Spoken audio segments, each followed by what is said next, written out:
Hello guys, I will show you how to play negative creep from a standard tuning, not in drop D tuning. So, how to play it? The open A and open D string is ito lamang yung titipahin ninyo.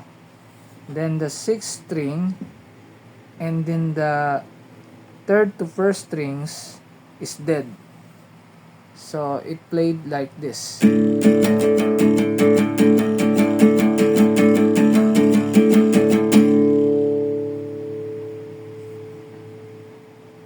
So it played like this.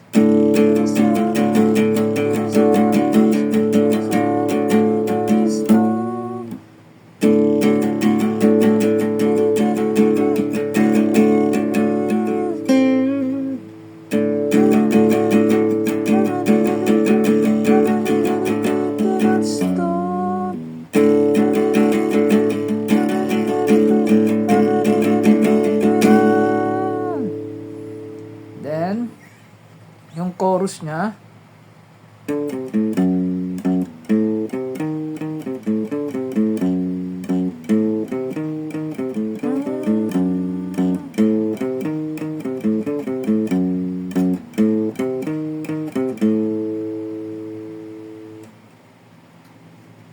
una, D, C, open A, then F sharp,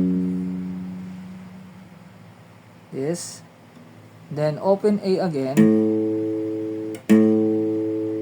C, then D sharp, then balik sa C,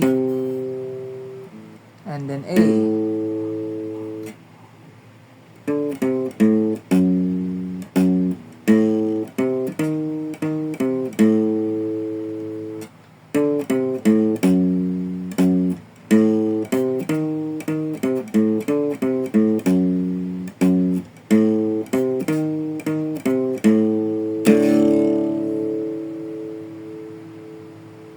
So that is the simple way to play negative creep by Nirvana in a standard tuning.